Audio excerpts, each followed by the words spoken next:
What is going on, everybody? Welcome back to the Orangebloods Modcast. I'm not Jeff Ketchum, even though we both were bald, but Jeff Ketchum is a little bit under the weather today, so I will be filling in as the host today for this Modcast. We still got Alex, we still got Jason, and of course, we have a sponsor. That is My Perfect Franchise. Alex, this is your boy. This is your guy. Tell us everything we need to know about Andy.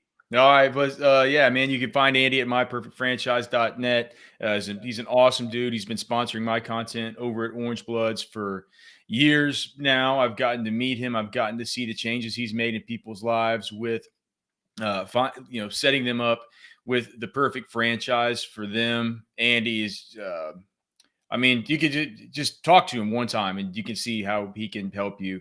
It's at myperfectfranchise.net. Also, you can call him at 404-973-9901. He's an Orangebloods member, just like you. He's just as crazy about Texas, just like you. And a lot of Texas sports alumni have gotten their franchises going in their sort of post professional careers using Andy. So myperfectfranchise.net, man. He's an awesome guy.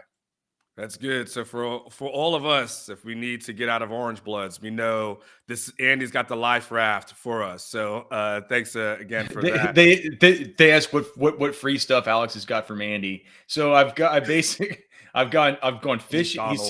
He's taking me out on a charter fishing trip in beautiful Alabama. And also, he pays money that helps pay my salary. So I've gotten a bunch of stuff from Andy for sure. Yeah, he also received the franchise. Was it a McDonald's or a Taco Bell? Which one did he give you, Alex? I didn't give me I think he gave me one. I think he gave me one of his. What Andy has a franchise where he just rents out trash cans to construction sites and stuff. So maybe he could have maybe one of those or something, I guess. So listen, guys, I had an idea, for something that's been kicking around since Alex wrote something a couple of weeks ago. And I thought it would be kind of a good topic, honestly, with the addition of Tariq Milton from Iowa State, the speedy receiver. There's been a lot of comings and goings this offseason. It's so much so that when Alex put this down on paper in Orangebloods, I almost forgot. I was like, my gosh, I didn't realize how many transactions that have happened. So here's the game we're going to play today. And I want everybody who's in the chat, I'm going to need your help with this. I'm going to start with the people who Texas has lost in the offseason. And we're going to start with a vote. And everyone's going to have a vote on this. The vote is going to be big loss or small loss. Okay. And then when we get to the acquisitions, we're going to basically go big gain, small gain. Okay. So big loss, big gain, small gain. Okay. That's how we're going to go. And again, so let me go, Alex, as I pull up your stuff. Let's start with the subtractions. And I'm going to go only because how you have it listed and not because I was a fan club president. Let's start with Casey Thompson, guys. He was obviously a starter, last year. Didn't start the season off as a starter last year. Transfers to Nebraska. They lose him. Everyone else in the chat as well. Big loss, small loss. Alex, I'll start with you. All right. Well, Jason's got to go first next time, right? We'll switch off. Yeah, we'll flip back and forth. He led the Big 12 in passing touchdowns last season. Like Andy had a busted thumb. Are we saying with Quinn Ewers coming in, if that is supposed to be the thing that evens it out, I would say it's a small loss. If you just consider the loss on the whole of a quarterback that started a lot of games for you last year that showed some potential, that's a big loss. So I think if you consider what Texas got in return, what the portal gave them, versus what the portal took away, I'd say this a small loss. I think people would like to have Casey Thompson as some kind of depth here on this team, but if you just take it as one of your main quarterback from last season left, I think that's always going to be a big loss. Jason. Well, first off, I noticed Alex's write-up says that the jury's still out regarding his and my bet. Alex, you lost that bet, dude. You'll have lumped, okay, first off, about if Casey was a good player for Texas. All right. My answer to the question, though, Anwar, it's similar to Alex. you lose your starting quarterback, normally that would be a big loss. But if I'm looking at just an all-encompassing picture and I'm factoring the addition of Quinn Ewers, it's a small loss. I mean, Casey would have been a backup quarterback for this program, at best second string, probably maybe ahead of Hudson Card, maybe not, I don't know. But, unless you're going to tell me losing a backup quarterback is a big loss, I don't see it that way. He and Hudson Card are pretty even in my mind. So all encompassing, looking at everything, I classify it as a small loss. Yeah, so I want to say they were even in any stretch of the imagination there, because I think it was clearly a difference when Casey got in there. I'll go big loss.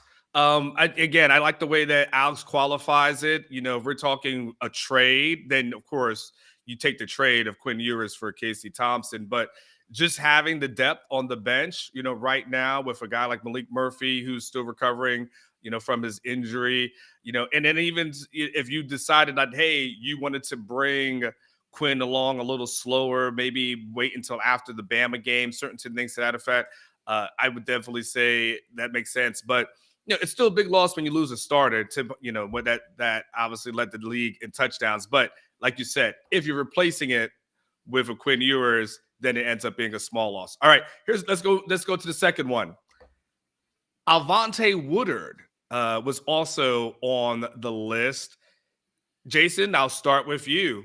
Big loss, small loss. As I look at this list, it's going to be a lot of small losses in my opinion. So I almost want to rank them 1 to 10. You guys can do it if you want. That's how I'm going to do it. Alvonte Woodard's going to be a small loss for me, and on a 1 to 10 scale, 10 being the most. Hold on, what's the 10? Is 10 being 10 being a program shaking loss, right? Exactly. And 1 being absolutely minimal. Yeah. Okay. I'm going. Man, I hate to do this to some of these kids, but that's a 1 to me. I mean, he's been a non-factor for Texas. There are other receivers that left that were bigger impact. So small loss, and I'm labeling it as a 1. As I kind of just change this game up on the fly, if you don't mind. That's all right. It's all good. It's all good. What about you, Alex? Yeah, man, the same way. I mean, here's the thing about Woodard. If I was just going to talk about his athletic potential when he was coming in, and maybe what he could have ascended to at Texas, I might say he's like a 2. But the fact of the matter is, what did I write? Like basically 4% of total offensive snaps in 2021, 16% of snaps in his most active year in 2020. He wasn't going to see the field, So I mean, we can't just continue to base, what a player could have been based on the original evaluation we had on him. Because I know that a lot of people had a really good original evaluation on Alvonte Woodard. Jason will tell you. I mean, he was a pretty sought after recruit. So yeah, he was. I think he was a Rivals 100 member, Alex. Yeah. So he just didn't pan out. So I'll say small loss, and I'll, I won't echo anything that you guys said. I don't want to beat up on the guy, because I really want to jump to what's going to be the more interesting one, and I'm fascinated to see. And Alex, obviously, you'll be the one that starts this one off, guys. And of course, in the chat, Joshua Moore, big loss or small loss? Because this one I think is a little bit tougher. It's the biggest loss at the wide receiver position. It's the biggest loss of all the wide receivers that Texas lost. That's even counting all the stuff like, the 3 guys who left right after spring football, right? Dejon Harrison, Kelvonte Dixon, Marcus Washington, right? Joshua Moore was a star there for a while. He was looking like he was going to be good. He was looking like he was going to be the next Devin Duvernay. So I think that. Like, if we're doing the 1 to 10 thing, I don't think he would have played much this year, but I think he probably would have played. I'd give it a 5. I think it's it's a decent. Yeah, it's not a big loss, but it's kind of. I mean, it's a loss. It isn't anything that is I would consider insignificant. I mean, we're talking about the team's snap leader at the wide receiver position in 2020, and then he was only second in snap percentage in 2021 behind Xavier Worthy. I mean, here's Alex, a follow-up before you jump in. If Joshua Moore is here, do they go after Agiye Hall or try to pick up a Tariq Milton? Probably. I think so. I don't. I think it might have had to Yes, but I'm not necessarily sure that that's because of Joshua Moore's on-field play, right? I think that might have been more kind of the writing might have been on the wall for him due to some off-field stuff. I think that they might have been kind of trying to replace him because of that aspect more.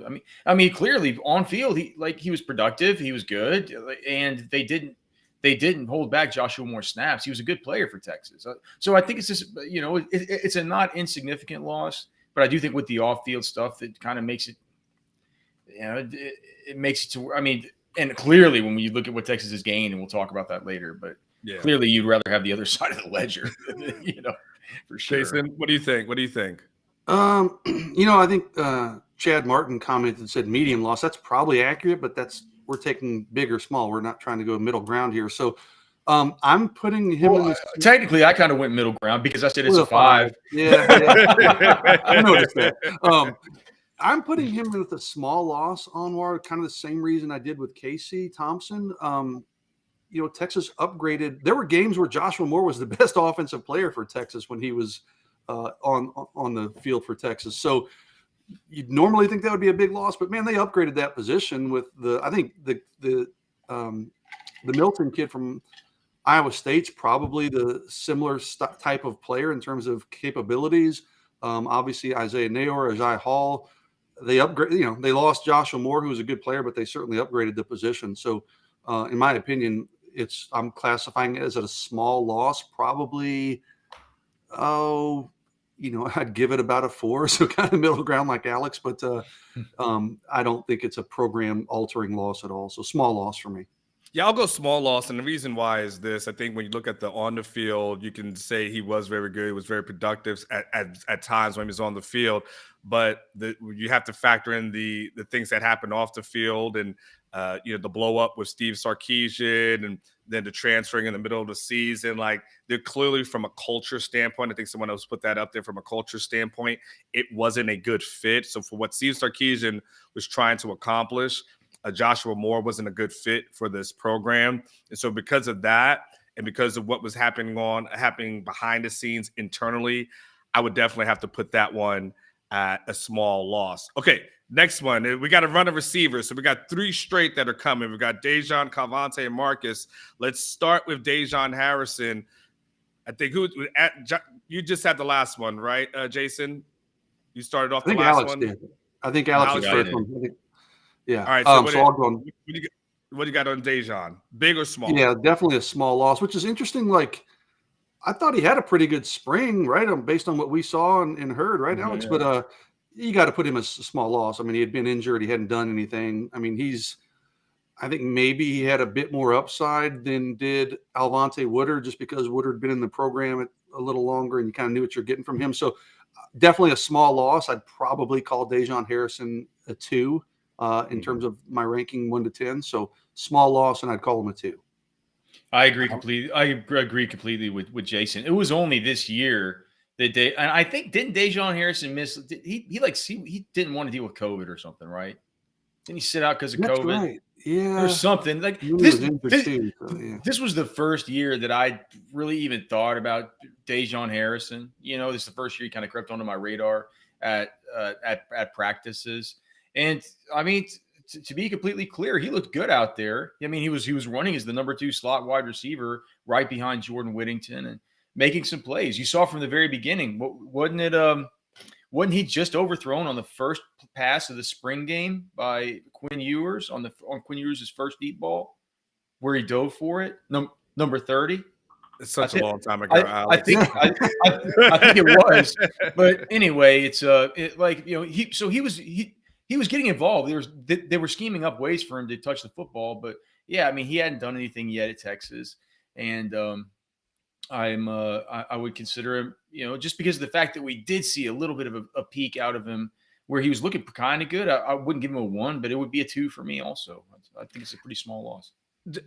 Jason, just refresh my memory from a recruiting standpoint. When Dejon came out, how high was he ranked? Because it doesn't, I don't remember it as much. So what was the buzz on him when he came out? Not much, to be honest. Okay. He would, as far as Texas standards go, he was what I would call maybe a sleeper pickup for Texas out of Hutto. Really good athlete, really good high school football player, but he wasn't a highly ranked prospect coming out.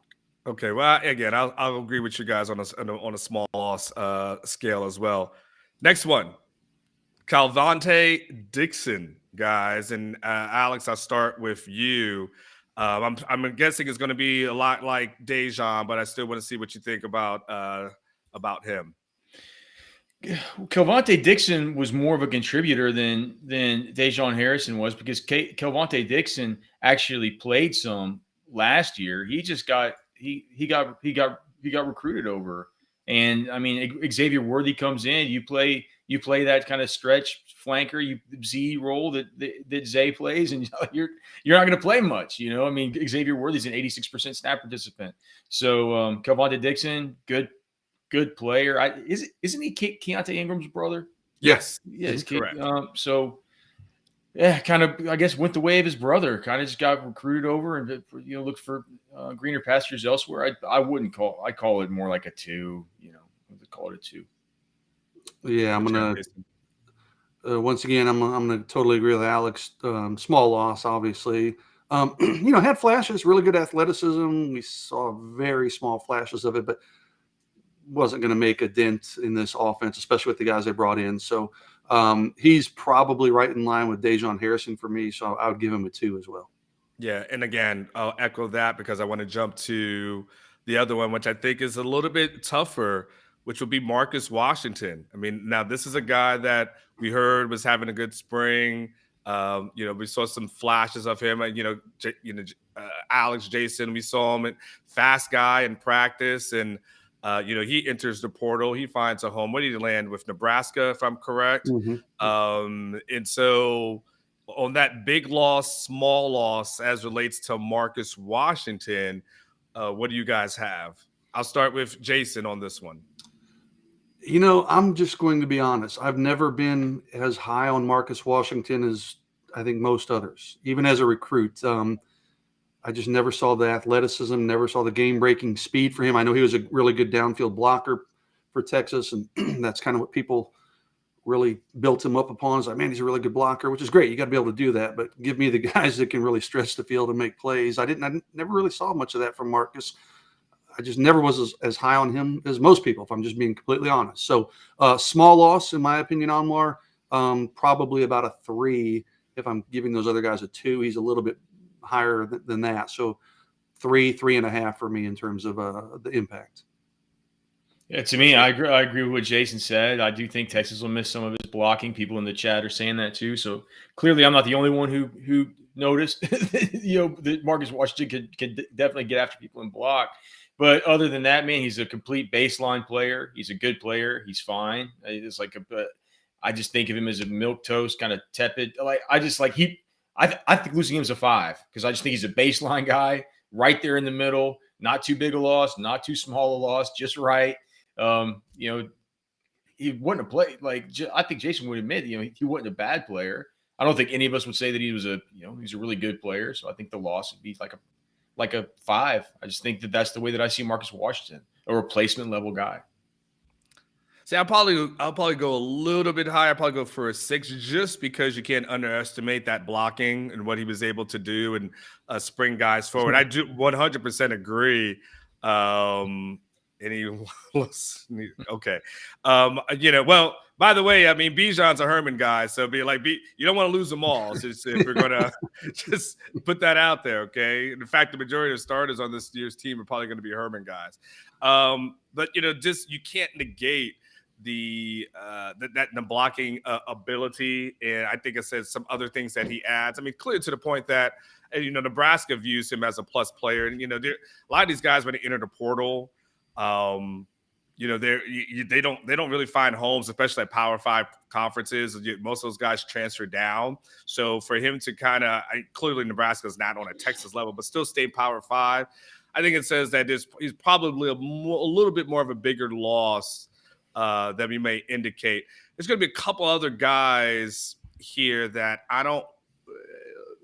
I don't think we need to spend a lot of time on Keithron Lee, correct? I mean, I That's think zero. that isn't a loss at all. Small loss, 0. Next guy. Okay, Boom. so why don't we skip to a tougher one? I think that might be Jared Wiley, the tight end. Now there was a time that Tom Herman predicted that Jared Wiley would be an NFL player, and I think all of us have kind of been waiting for that quote unquote light bulb to go off with Jared.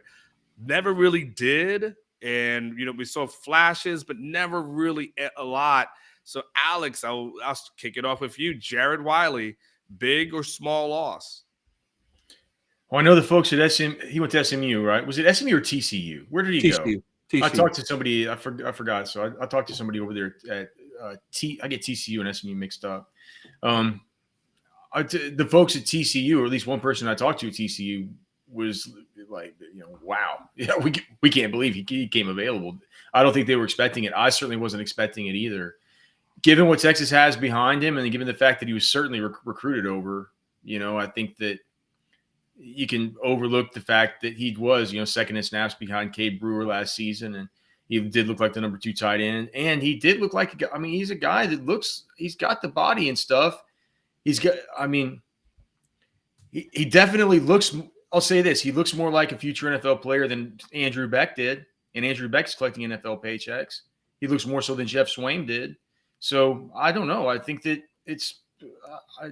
I wouldn't think it's a huge loss just because what they have behind it, but it's kind of like at the time that was a pretty big loss, man. I'd say I'd say a 6. 6. All right, Jason. I'd say of everybody that we discussed so far, besides Casey Thompson, it's the biggest. Yeah, I'd probably agree with that. He's kind of the opposite of Marcus Washington for me. I was always higher on Jared Wiley than I think most people were. Even as a recruit, he was a very lowly regarded recruit. And I was like, man, I don't know. I've seen this dude at camps, and he's just tremendously athletic for his size. I love the fact that he was a very skilled baseball player, multi-sport athlete, played quarterback really well when he needed to in high school, had schools actually recruiting him as a quarterback. All that being said, Anwar, I'm going small loss. Again, I think the emergence of Jatavian Sanders, the addition of Billingsley negates that loss. I do think Jared Wiley can be I'm not giving up on him yet. I think he could be a plus player for TCU, but I still don't classify him as a big loss for Texas. I would give him, I don't remember what I don't think I gave Casey a number. So looking back, if I'm giving Casey a 5.5, I'm probably going 4.5 on Wiley on my scale, which I think, as Alex said, for me, I think that's the second highest number I've given. So still a small loss, but bigger than most of these other receivers we've talked about. Yeah, I would get it on a small scale, mainly because the blocking was kind of the biggest issue, I think, with Jared Wiley. That really wasn't something that he was too interested in doing while he was here at Texas, at least reportedly, more wanting to be a pass-catching kind of tight end. So because of that, from a schematic standpoint, I'd say it's small. Alex, it becomes an interesting question. If Jared Wiley's here, do they need a Jaleel Billingsley, or are they content with the depth that they have in their room? What do you think?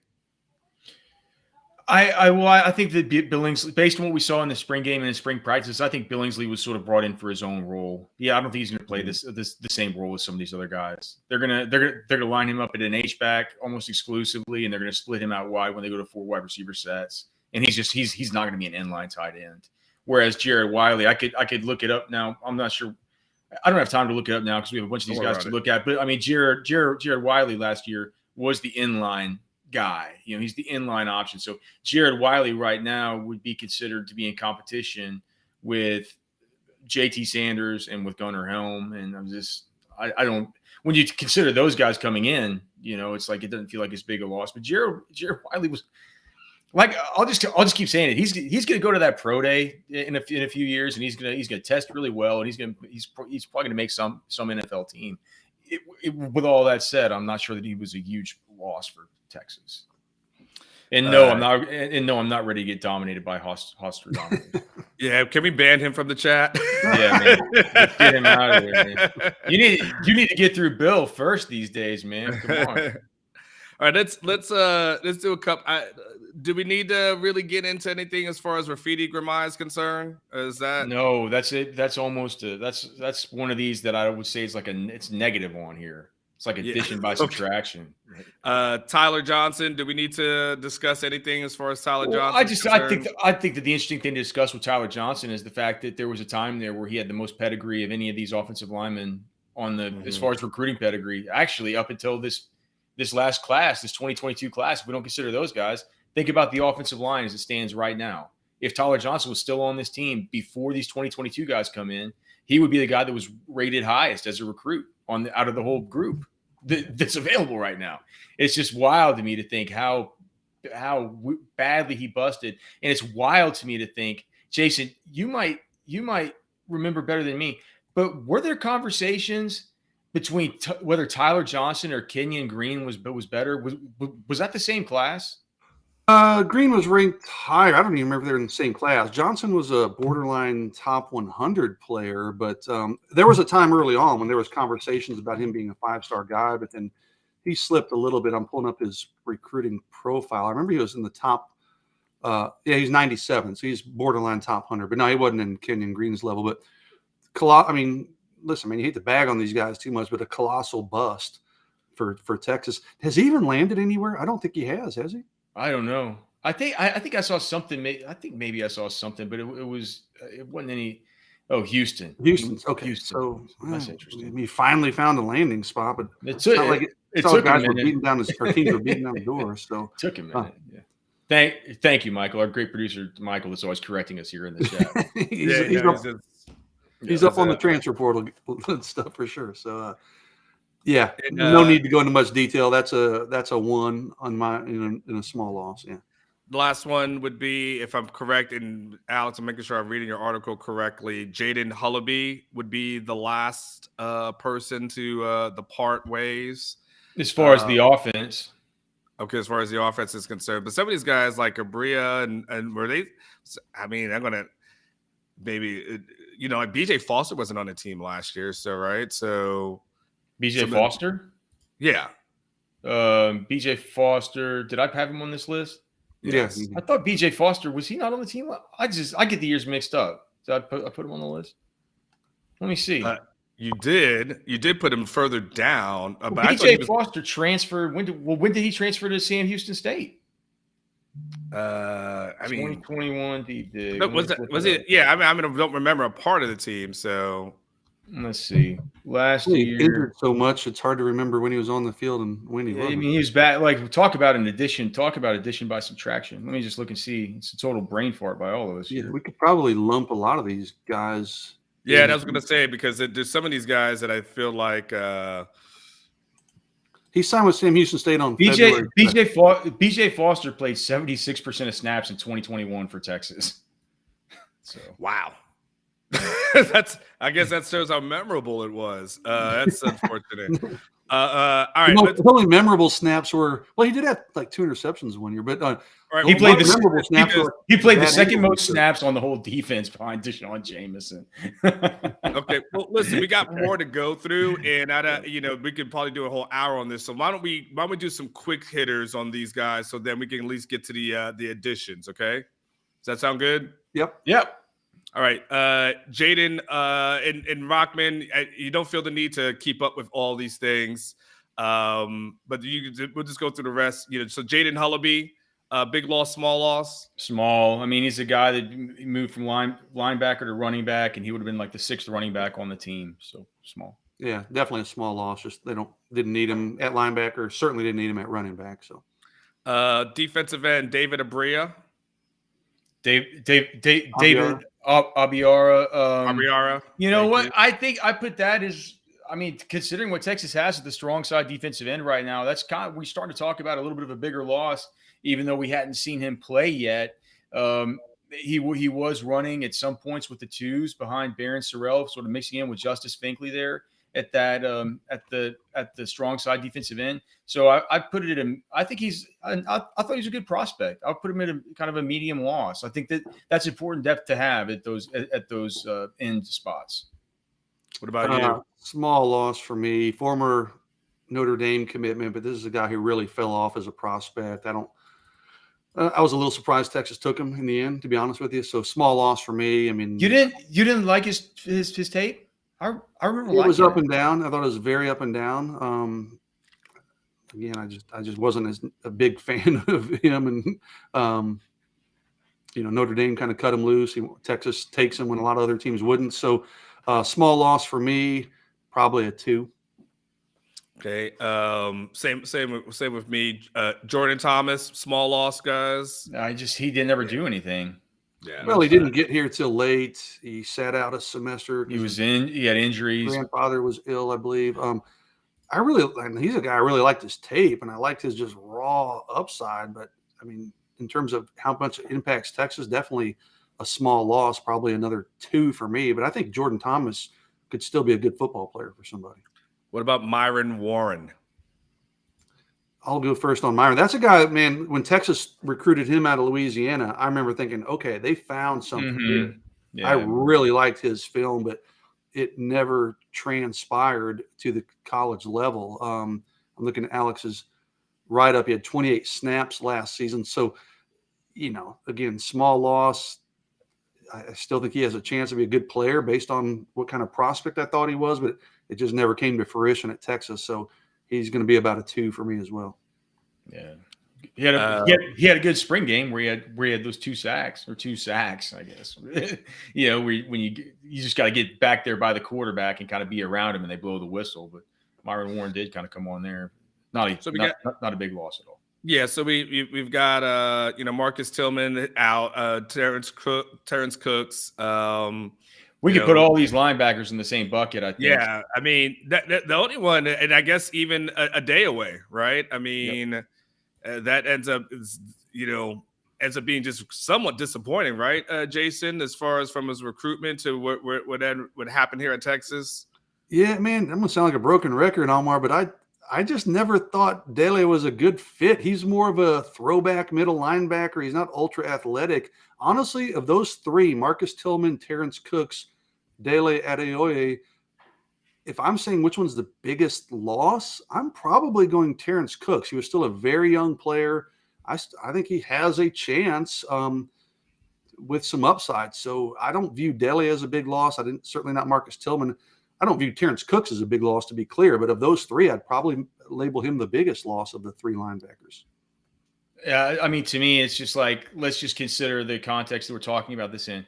We're talking about this in a context and with the supporting, I guess with the background that Texas is in desperate, dire need of linebackers right now.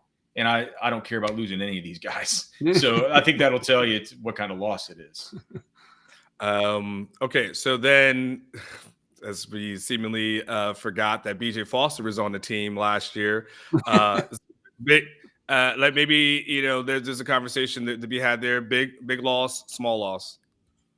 No, that was a gain to lose BJ Foster. He was terrible.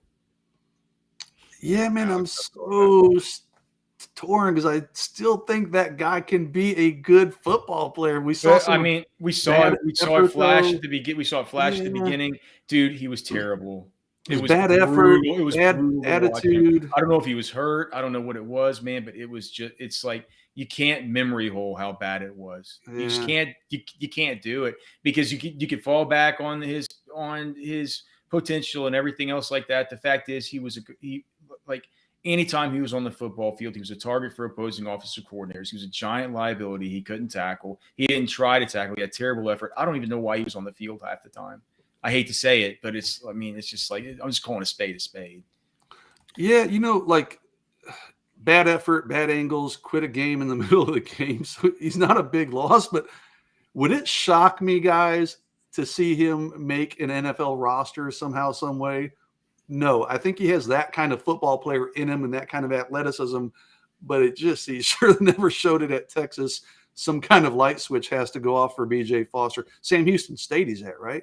Yes. So, again, it's not like major Power 5 programs were beating down his door, apparently. Yeah. So, got to call him a small loss, but I just keep hoping and thinking for BJ's sake that some switch is going to flip and he's going to tap into his potential. We got just a couple of more, and then we'll get to the acquisitions here.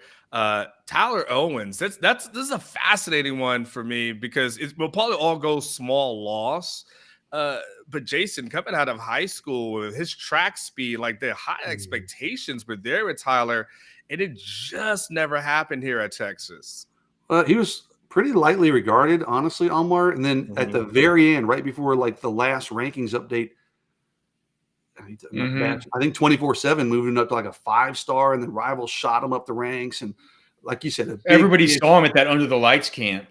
And he did play at the the All-American Bowl. It used to be the Army All-American Bowl down in San Antonio. Yeah.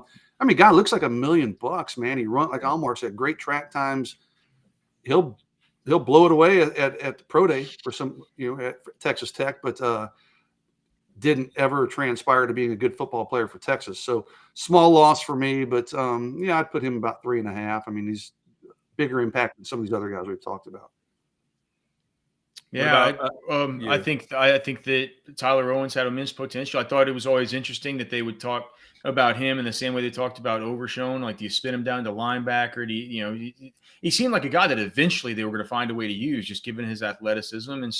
And you know what? I think on defense right now, he could still be a guy that they could find ways to use. Maybe if Gary Patterson would have been here behind the scenes when there was a chess piece like Tyler Owens involved, maybe Tyler Owens would have been more involved. So I'm going to say that I think that I haven't really thought about it much, but I think about as far as ranking the loss, but I think I put it like a 4 or something. I feel like it's not an insignificant loss if it's a player who you think could still be in consideration to be a contributor right now had he been used differently and had he been developed a little bit differently. Chris Adamora is also on this list here, and he actually had a little bit of playing time. So. Alex, I'll start with you on Adamora. And this is another one, this sort of falls into the Marcus Washington kind of territory for me, where it's a good baseline player who Texas probably could use right. I mean, do you guys have any instinct about who's going to be the backup nickel next year behind Jahdae Barron? I mean, is it going to continue to be what's the home? I mean, I love him from Westlake Taft, but he's a walk-on. He played all the nickel backup snaps in this game. Chris Adamora would be the backup nickel, I would think, if he were here right now. So, I mean, that's a lot. That's to me, that's a 4. It's a 4 or 5. He's not really good. He showed a few flashes, but had never really been that good. But he would have been, I think, a contributing 2D player if he would have stayed. So to me, that puts him in that sort of Marcus Washington kind of, take him or leave him kind of guy. But, the loss is not insignificant. Where did Adamora wind up? Maybe our producer Michael will remember that. I don't remember. Yeah, I don't. SMU. Man, SMU. He's got a vault for these things. SMU. Yeah. Okay, interesting. And I believe, you know what? That makes sense. Because Craig Nybar, the former Texas safety coach who recruited him, was at SMU. And I was never as high as him as a lot of people were. I mean, yes, I think he would have played Alex, so that gives him about a 4 in my book. But I think it's a manageable loss. I guess I put him as a small loss. I'm having to go small or big, but probably about a 4 for me. Around Tyler Owens, maybe a little under Jared Wiley's impact, but never was quite as high on him as a lot of people were when Texas recruited him out of California. So, all right. And then obviously we concluded with Marcus Caldwell. So as we went through the entire list, and before we get to the acquisition department, who ended up for you guys, as we talked it out, who ended up being the biggest loss now that you had a chance to think about it and us really have a chance to kind of dive into the subject? Casey Thompson. Yeah. It has to be Casey, probably followed by Wiley for me, I think. Me too. And then Marcus Washington and Chris Adamora are in the same bucket right after those guys. Okay, so we finished a very long list. This is why, guys, what I wanted to do this, because I was like, I didn't realize how many people were gone from this team. And then, of course, we have the acquisitions. And so, we've gone from big loss to small losses. So for you, those who've joined in late, we started off the show by talking about the subtractions that Texas has had. Now we're going to go talk to the additions. And by the way, for those who may have asked and jumped in late, Catch is not feeling well today, and so that's the reason why I'm filling in. And so we're going to go to big gain, small gain right now. And let's start it off with the biggest name, Quinn Ewers. I will start that conversation. Make sure you put your thoughts in the chat as well. Alex, I'll start with you on this one. Big gain or small gain as relates to Quinn Ewers? I mean, come on. This is what kind of layup you're giving me here. Yeah, it's the big gain. Like it's the biggest. I mean, it's a 10. It's a 10. It's a 10 out of 10. I mean, we haven't seen him play. He hasn't won the starting quarterback job yet. But dude, we're talking about the guy that was the number 1 recruit in the nation coming out. Coming to a school that needs a quarterback. I mean, one of the greatest recruits in the history of these ranking services, mind you, not just for that 1 year. I mean, he's an all-timer. I'm gonna, you know what? Obviously, he's a big gain, right? But I'm not giving him a 10. I'm giving him a 9, dude. Like Alex said, he hasn't even technically won the starting job. We got to see him on the field in a college uniform before I can label him that kind of impact. So a big gain, but I'm going to give him a 9 instead of a 10 just for now. You know, Alex doesn't need to see that. Remember, he saw one practice and stood on the table for Casey Thompson. That all it took was one practice, and Alex went not even a whole practice, to be clear. We saw him throwing against air. Just pitch and catch to the receivers, and that's what started the whole bet. Hey, man, I knew he was going to be better than Cam Rising that very minute. I don't know if he turned out to be better than. I was going to say, is he better than Cam Rising? I was going to say, if he stuck around longer. Cam Rising, Casey Thompson, right now, who do you take? I don't know. I haven't watched enough of Cam Rising at Utah. I'm not sure. No, you take Rising, I think, in that equation. You take Rising. I as a Casey Thompson fan, I guarantee you take that. Don't forget that the previous staff. When both guys went into the transfer portal, they wanted Cam over Casey. Like that was their preference. And then, of course, Casey comes back and so don't forget that point. Casey just threw this much more catchable ball. I think Cam had the better arm strength. It's just it doesn't matter. It's a long time ago, too. I still want that lunch though. I mean, yeah, I'll go Quinn for all the obvious reasons that everyone has stated as the guy who projects to be an opening day starter. This one I think will be easy, and then we're going to go into some ones that are a little bit more difficult. Okay, Agiye Neyor. Big gain, small gain, and again, I think this one's an easier one for everyone. Jason's first. I mean, that's obviously a big one for me. You guys know I'm a big fan of him, and I picked him in our draft and was doing backflips when I got him. So big gain. I do think the addition of Agiye Hall could possibly negate the impact, depending on how quickly Agiye gets up to speed, but still a big gain. I think Neyor is probably going to be the second most productive receiver on this team. And I don't think he'll be too far behind if we're assuming Xavier's going to be number 1. I don't think Agiye Neyor will be too far behind. I think he has that kind of potential. So big gain for me, and probably an 8 for me, maybe an 8.5 even. Mm-hmm. I was thinking before I even heard Jason start talking, I was going to say 8. I think it's a big gain. You come in, you get an immediate starter, a guy that was completely dominant. I mean, people don't realize that Agiye Neyor was responsible for, what was it, like almost 70% of that team's passing offense. The receiving touchdowns, receiving yards, receptions. He was like between 60 and 70% market share on all that stuff. Like, I don't care where you play. I don't care where you play to be that dominant a player. And you saw he came right in. He's an immediate starter. He's the most productive guy in the spring game. So, giant addition. We're talking about a guy that NFL scouts at the combine were already asking me about, talking about what have you seen in there, stuff like that. So I think that's a huge gain. I don't think anybody would argue that. No, it's definitely hard to argue against the having a clear-cut number 2 receiver outside to Xavier Worthy, which again it'll be interesting right now because if I had to ask you guys right now which receiver finishes with the most yards or touchdowns, if you take Xavier, is it a slam dunk for you at that moment that it's Xavier finishes with both in, let's say, in both categories? Yep. Not a slam dunk for me. It's a slam dunk for me. I've seen it. I've seen enough out of Xavier Worthy.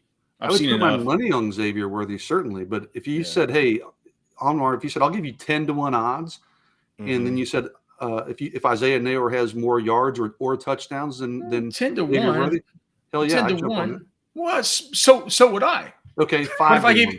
What if I give you 2-1? Make it 3-1, and I would take it. How about that? Well, see, so you definitely think Worthy's going to outproduce the shit out of him. No. I think I said earlier. I think it'll be pretty close. A plus 300 bet is not close. I forget. We're talking to this betting guy who I think it'll be closer than people expect in terms of yards and touchdowns between him and Worthy. I would pick Worthy, but would it shock me if Neyor had more in either of those categories? Absolutely not. And of course, injuries and things can play parts in that too. But no, I think he's going to be that good of a player. Alex, if you had to just guess a final stat line for over a 12-game season for both receivers, what would that number look like for you? And again, I know I'm putting you on the spot, but if you had to ballpark it. I mean, am I doing a projection that also involves Jordan Whittington being healthy? Yes. This is all things being equal. Jordan Whittington being healthy? Yep. 1,100 yards for 1,100 for Worthy and 7 touchdowns, 808 touchdowns for Neyor, and Whittington with like the most catches, but like 6 touchdowns, 680 yards. Sound about right to you, Jason? You know what I mean? There's so many variables that go into that, like Alex was saying, but 1,100 yards is a lot for Xavier Worthy. I mean, yes, in theory, he should be better this year than he was last year, right? But he's also going to have a lot of guys cutting into his touches this year, more guys than he did last year. He's going to have a different quarterback, which could help. But 1,100 might be a bit of a stretch for me. I mean, I'm looking, he had 981 last year. And, I don't know. It might be tough to even duplicate that because I think he's going to have more guys cutting into his touches, especially if we're talking about Jordan Whittington being healthy for the entire season. All right, this one is going to be a little bit tougher, I think, but I'll be curious to see what you guys think and everyone in the chat. Let's see. Agiye Hall, a guy who's going to come in, looks like a guy who will be a contributor. Is this a big gain for you or a small gain for you? And remember, this is a guy who hasn't played a lick of college football, so I want you to be measured. He's played a little. A little bit, rather. He's played a little, not a lot. Big gain or small gain in everyone's mind? It's a little bit better. A little bit better than medium for me. I'd give it a 6 or a 7, just because I understand the recruiting pedigree that he came in with. Look, man, the chat's not going to like it, but if you just watch the national championship game, and it's just, you worry. How can you not worry about some of the drops and stuff? I mean, I get it. He's got the recruiting pedigree. It's like these guys can develop, these guys can change. I'm sure he's going to be fine, but I don't think he comes in and makes an immediate difference. He's not going to come in and take over a starting role from Neyor, from X, or from Jordan Whittington. So I think he comes in as a contributing level player. For that reason, it's hard for me to say it's much higher than like a 6.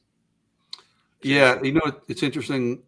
Rivals 100 player, but if you ask Alabama people, they weren't crying over him. I mean, obviously not. Okay, the team kind of voted him out, and it wasn't really welcomed back. So they weren't crying about him leaving. I mean, very talented, but I think he's almost a smaller gain. I mean, small for this year, Anwar, but I think 2-3 years down the road, he could wind up being a huge gain, which makes it kind of hard to handicap overall. I guess if I'm forced to pick, I'd go big gain.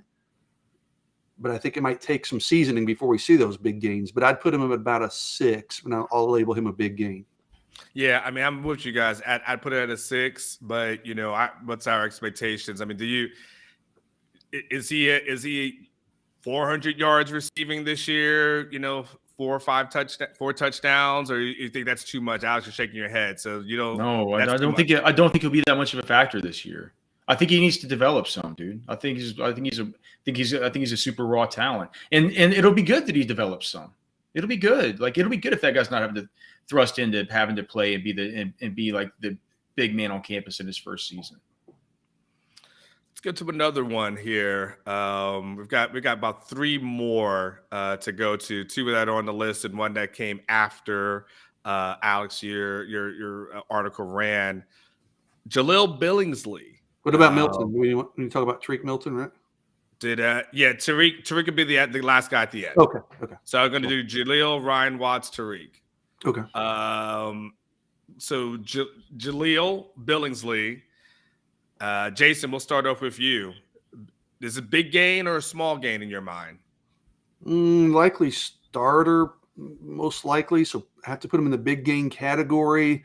If I'm being completely honest, I don't have as high expectations, I think, as some maybe fans do when Texas got him. Again, people I talked to associated with the Alabama program weren't devastated to see him leave. Okay. But I mean, he's an experienced player.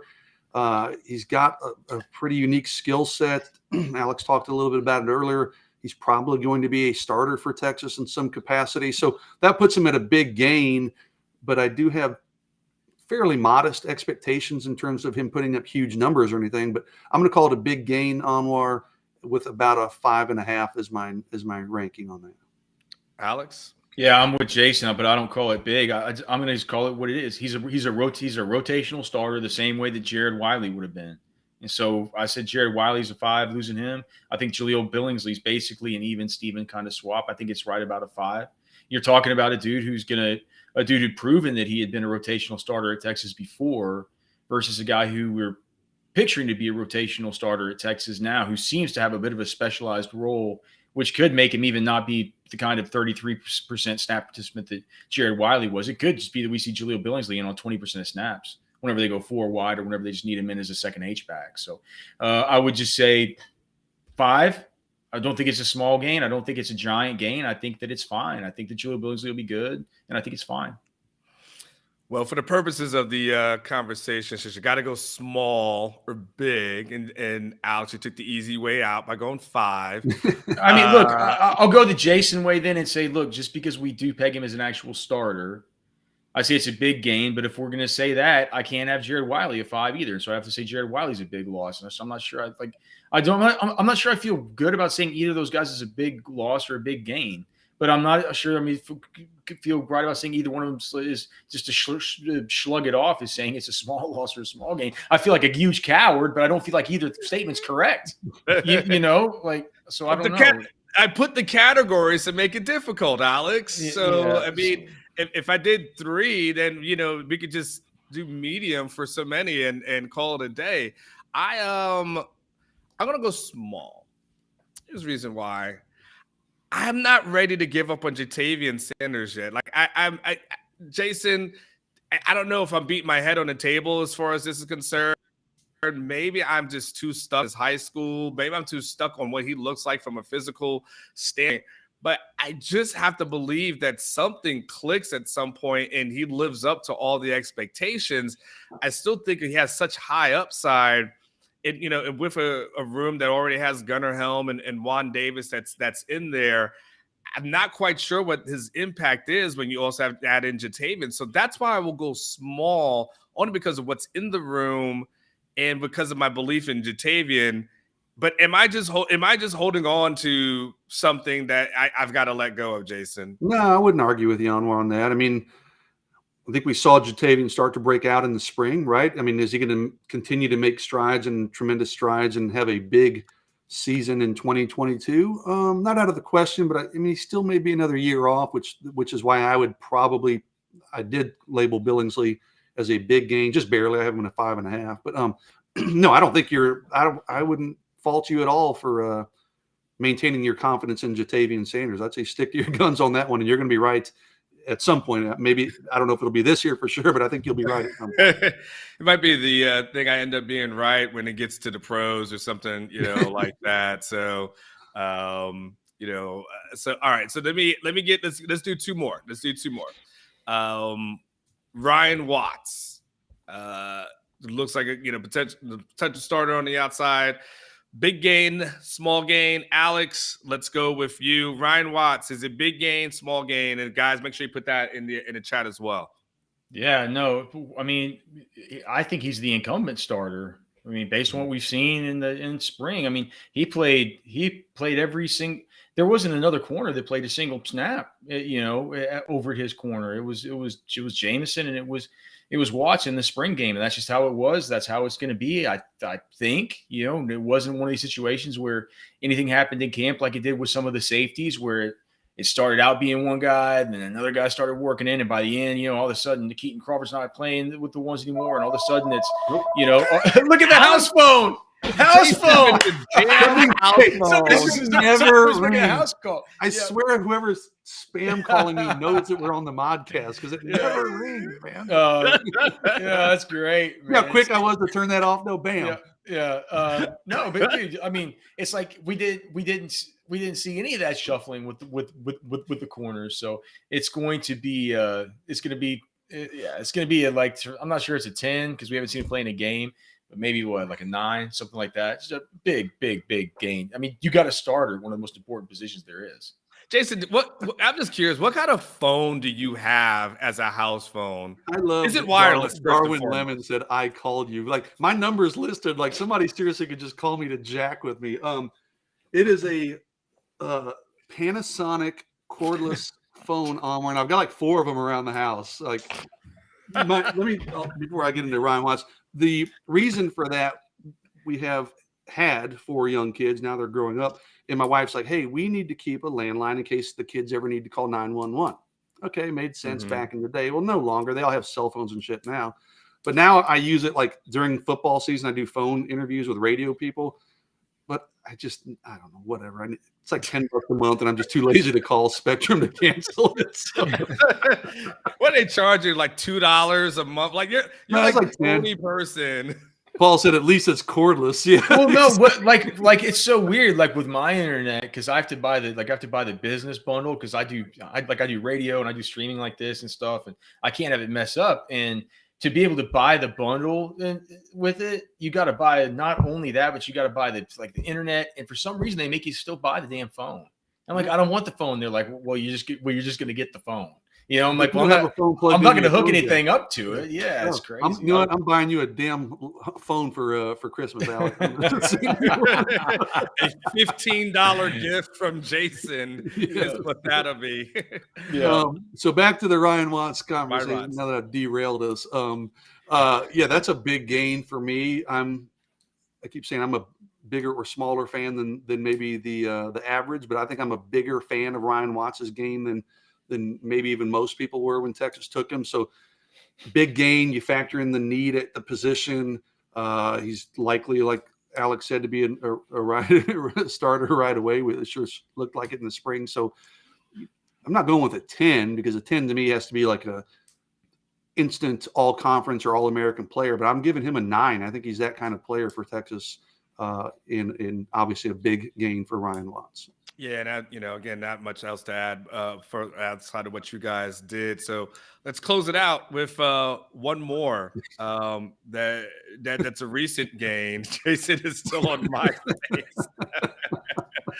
Oh, he definitely has that. What they say? I don't know if he's got AOL or Prodigy. Like, there's no telling what kind of diss that Jason is using back there. Man, these jokes are just writing themselves.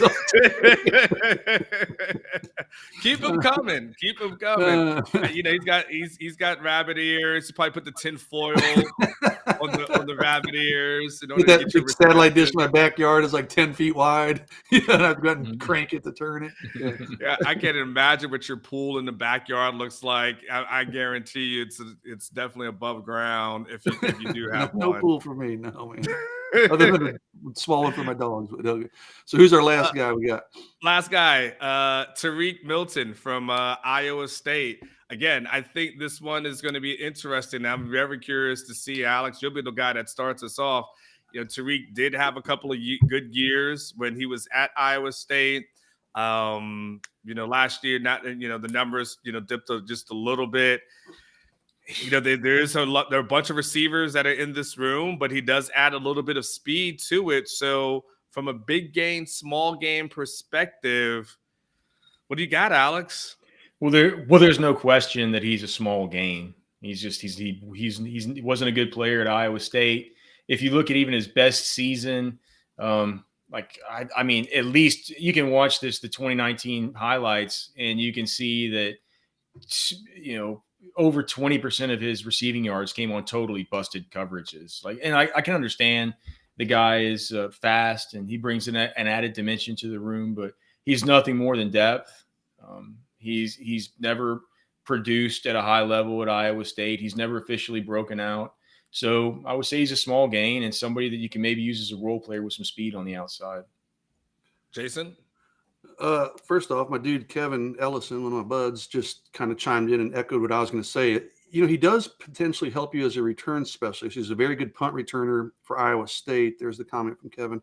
A very good punt returner statistically for Iowa State, so he could help you there. I don't know that you really need him. You got Deshaun Jameson back there and some other guys, but if Whittington stays healthy, small gain.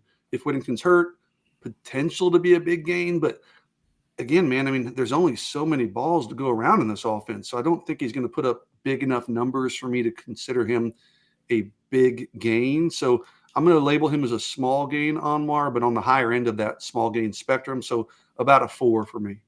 I'm going to go small, and maybe it's just because, I'm trying to start the Brennan Thompson fan club, and I want to be one of the founding fathers of that one. I mean, when you have speed, but you got Brendan coming in who's got all world speed. So, if you are Steve Sarkisian and you got to figure out who do I need to get involved, and especially if you're talking about your return game and things to that effect, I know sometimes it's a little bit dangerous to put a freshman back there. But Jason, Alex, you've got to also find a way to get Brendan Thompson involved, right? You don't have this guy sitting on the bench, for the next couple of years. Alex, I'll just ask a question. He's got to be a guy that if you're saying I'm looking down on the bench and I got to go Tariq or I've got to go Brennan, don't you go Brennan?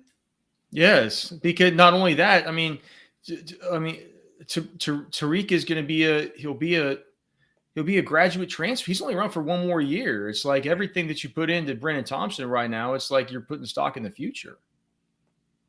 Yeah, my only thing with that is I always say coaches are notoriously conservative when it comes to playing freshmen over experienced players. So you got a grad transfer versus a true freshman who didn't even enroll early. So there's two lines of thought here. If they're even, go with the young guy, right? Gives you more upside. But I think coaches will probably take a safer bet, and I think Tariq Milton would get the nod just because of his experience. All right, so let's wrap that one up, and we'll get into parting shots. Let's just take Quinn Ewers off the board as far as biggest gain is concerned, because that's an obvious one. When you get past Quinn, Alex, who ends up being the biggest gain for you this offseason? Well, I mean, if I use the numbers that I went by earlier, I mean, it would be Watts, but I mean, it's hard for me to not say Neyor. So maybe Watts or Neyor. I mean, do I have to choose one? Just choose one. Yeah. I'll save Watts because he comes in, he's young. He's only going to be a sophomore, right? Already a starter at corner. So, I think with the COVID year, he'd be a sophomore. Sophomore. So you're gonna have him potentially for numerous more years. He's already a starter.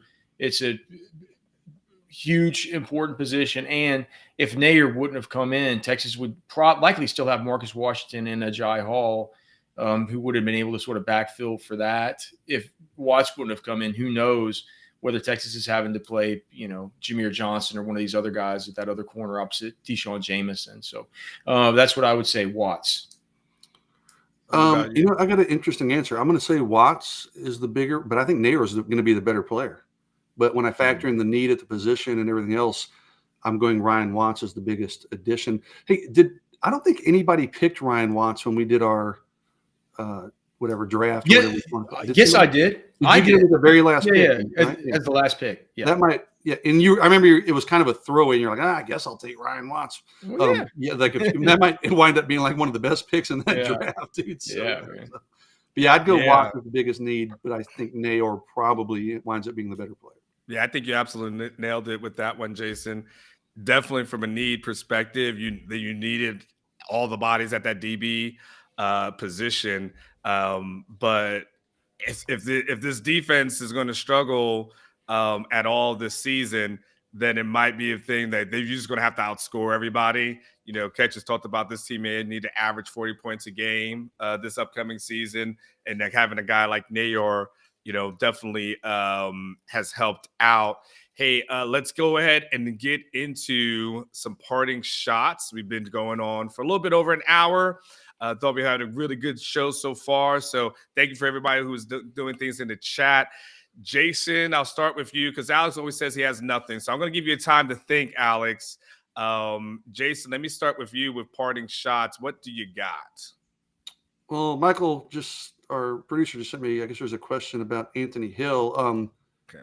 Nothing. Okay. Well, he hasn't visited yet. He's supposed to visit, I think, in June, but I need to check with him and his dad. Yeah, he hasn't visited anything fairly recently yet, but I think he's going to visit maybe next week. I need to follow up with his dad, but the plans have kind of been flexible. The other Texas had the grad transfer linebacker on campus. He's supposed to decide, I think tonight is what I'm hearing, between Texas and Central Florida. But, my parting shot, Anwar, is going to echo something for all of us. I mean, just, the shooting in Uvalde, just thoughts, prayers. My heart goes out to those people. I was actually literally at my daughter's elementary school when I heard that news when I came home. And yesterday we went to my daughter's 5th grade graduation. I almost felt guilty, weirdly guilty, being there celebrating all these elementary students. Just terrible. I don't know what the answers are, man. We need some kind of change. And terrible tragedy. I know that impacts all of us and we all feel awful, but still can't quite shake this week's events. Definitely echo that. And, there's parents who kept kept their kids home, on Wednesday and Thursday. And, it was because it's a decision I made. There was a threat of violence on the Cedar Park High School campus where they had a kid was talking about doing something today. And that was right before the shooting. And that thing came out and the things that were on. So, and that's 2 minutes from my kids' elementary school. And I was just like, you know what? We're done with school. We'll see you in August, and just a personal decision. So I totally understand that. But that being said, you do have another phone call that comes in, so that's always these are just Austin numbers is all it says. Austin with 512. I swear I'm gonna have to take my phone out. I think somebody on this chat, is it Isaac or whoever, might be trolling me and calling me on purpose, or whoever it is that says what about your extended warranty? There might be that person that's calling about the extended warranty. Alex, what do you got for a parting shot? Yeah, I've certainly echo what Jason said. I got some things just leave you speechless, man. But I say happy Memorial Day weekend, everybody. I'm excited. I'll be getting out here for a few days, going down to Port A, just try and catch some fish and be down there with my sister's family and my mom and stuff and my family, and let the kids and the cousins all play together and everything. And just a good time to be, thankful for what we've had, thankful for those who fought for our freedoms and died for us and let us have these wonderful times here together. So I would say on Memorial Day, enjoy it. Take a minute to remember, why we have the freedoms that we do, and that'll be my parting shot. It's going to be a fun time. So for me, I probably won't be on here next week. I will be heading down to South Beach. So if anyone's got any Miami hookups, feel free to email me at nflanwar@yahoo.com, because I'll be down there for a while. So if you've got some Miami hookups and or recommendations, let me know. Jason, I talked about this on the podcast on the Monday Overreaction show, but you'll appreciate this. And Alex, you'll enjoy this as well. Always keep talking about my son's AAU basketball stuff. Alex, on Sunday at the Round Rocks Sports Complex, one of the assistant coaches on my son's team swung on a parent after a game. Yeah, you told me about that. Who was in the wrong? Was it the parent or the coach? Obviously, the coach is always in the wrong for swinging at a parent. But I mean, What caused the coach? The guy was What caused the coach wrong. to swing? What caused it? Parrot was upset. There was supposed to be more involvement from the director. He was there on Saturday helping out the assistant coach. Wasn't there on the first game on Sunday, and we got blown out. I mean, smacked like 34-3, which is crazy because our team is better than that. And the parent was upset about his kid getting pulled and decided that he wanted to say something about it. So he starts saying something to the coach about it. And the assistant coach, who's actually ends up being the head coach's father, so it's a father-son duo, takes exception to what's being said. The parent says, who the F are you? I'm not talking to you. I'm talking to the coach. Assistant's like, you can't talk to me like that. And he's like, F you. And the next thing you know, dude swung.